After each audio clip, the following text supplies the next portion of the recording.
الرحمن الرحیم. تو فقیر جو ہے نا وہ ہے کہ جو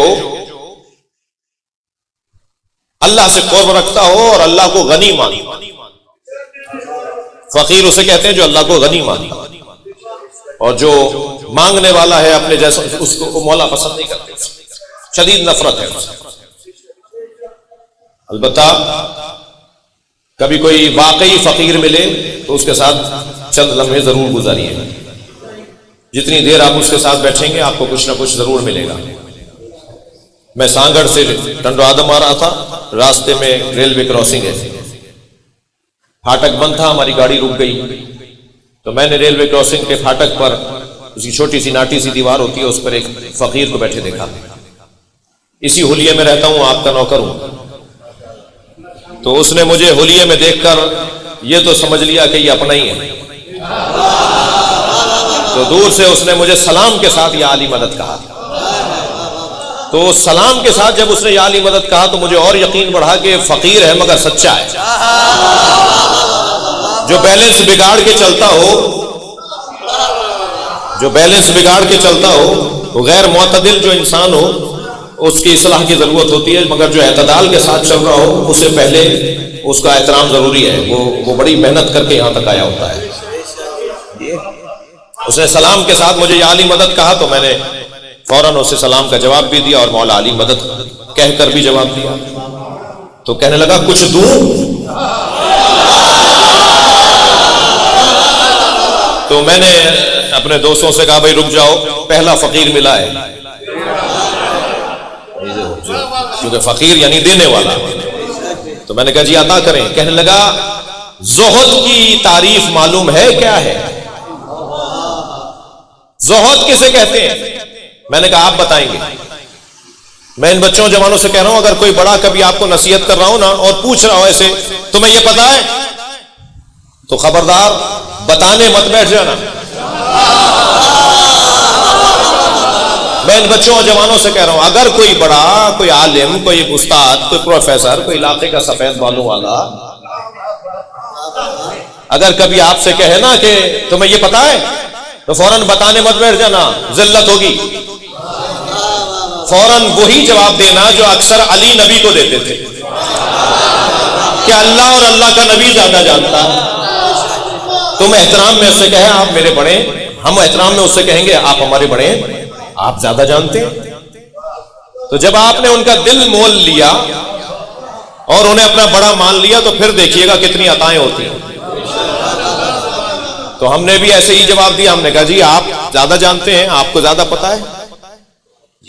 تو کہنے لگے زہد کی 7 منزلیں، 7 منزلیں گزارو گے تو اللہ کے ولی بن جاؤ گے.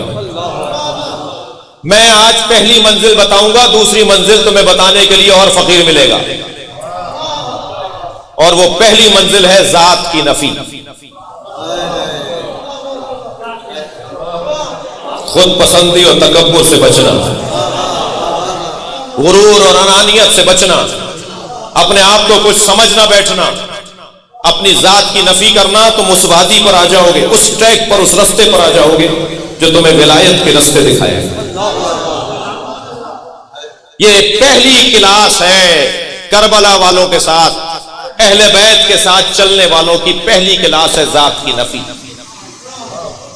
جو ابھی پہلی کلاس کا فارغ التحصیل نہ ہو وہ چاہے کچھ بھی ہو، کربلا ہی نہیں ہے، حیدر ہی نہیں ہے. اس حیدری کے لیے پہلی کلاس ہے ذات کی نفی. تھک تو نہیں رہے؟ اپنی ذات کی نفی پہلی کلاس ہے کربلائیوں اور حیدریوں کے لیے. میں تو اتنا ذات کا اسیر ہوں کہ نام میرا شہنشاہ حسین نقوی رکھا میرے والدین نے، اور اگر کوئی مجھے شہنشاہ حیدر زیدی لکھ دے تو میں ناراض ہو جاتا ہوں، میرا نام کیوں بگاڑ دیا؟ جو ابھی ناموں کی قید سے نہ نکلا ہو، جو ابھی سلام دعا کی الجھنوں سے نہ نکلا ہو، جو چھوٹی چھوٹی باتوں پہ مجھے تمہارے بیٹے نے سلام نہیں کیا تھا. تو یہ کہاں لکھا ہوا ہے کہ ہمیشہ چھوٹا ہی بڑے کو سلام کرے؟ ہاں ادب سکھانا ہوگا بچوں کو، مگر یہ کہاں طے ہوا ہے کہ ہمیشہ چھوٹا بڑے کو سلام کرے؟ یہ کس نے طے کیا ہے؟ جو طے کرنے والے تھے انہوں نے تو طے نہیں کیا. بھائی مدینے کے بچے کبھی کامیاب نہیں ہوئے کہ نبی کو سلام کرنے میں پہل کر سکیں.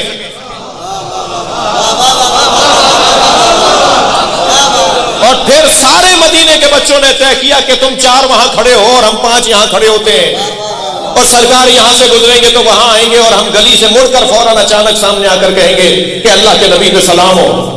اور سرکار مڑنے سے پہلے کہہ دیتے تھے دیوار کے پیچھے جو چھپے کھڑے ہیں ان پہ سلام ہو.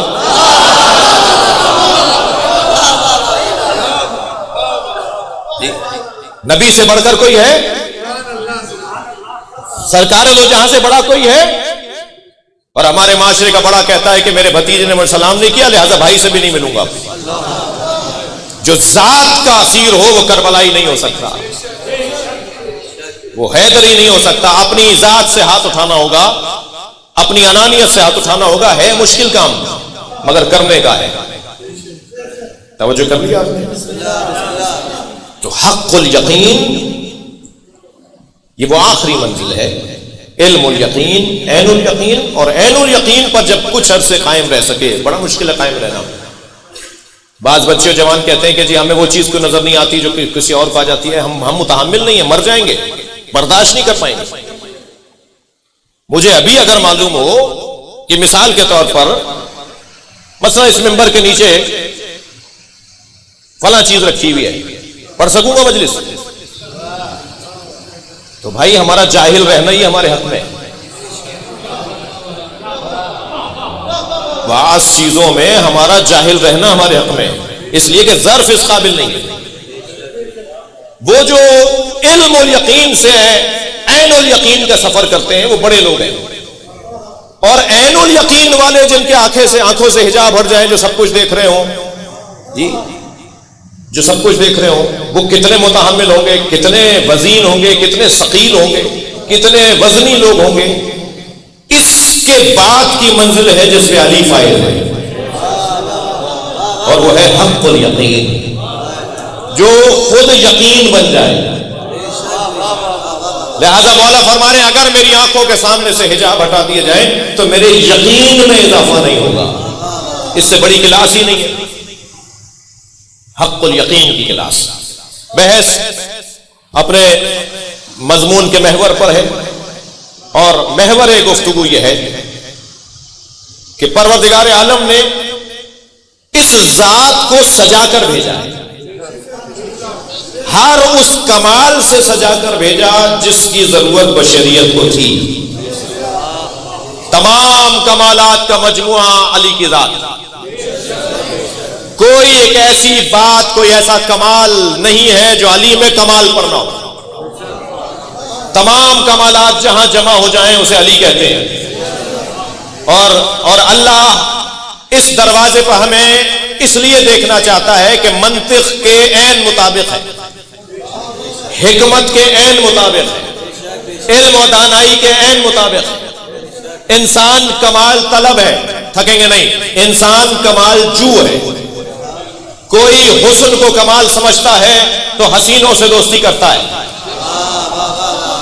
کوئی علم کو کمال سمجھتا ہے تو اہل علم سے دوستی کرتا ہے. کوئی شجاعت کو کمال سمجھتا ہے تو بہادروں کے قصے سناتا ہے. کوئی سخاوت کو کمال سمجھتا ہے تو اہل دل اور سخیوں سے دوستی کرتا ہے. کوئی عزت کو کمال سمجھتا ہے تو عزت والے لوگوں سے، صاحبان عزت سے دوستی کرتا ہے. کوئی کرسی کو کمال سمجھتا ہے تو صاحبان منصب سے دوستی کرتا ہے. کوئی شہرت کو کمال سمجھتا ہے تو مشاہیر سے دوستی کرتا ہے. اللہ نہیں چاہتا تھا کہ لوگ در در کی ٹھوکریں کھائیں. ایک ہی جگہ سارے کمالات رکھ دیا. اس دروازے پر آ جاؤ تمہیں سارے کمال مل جائیں گے. صلوات پڑھے محمد و آل محمد.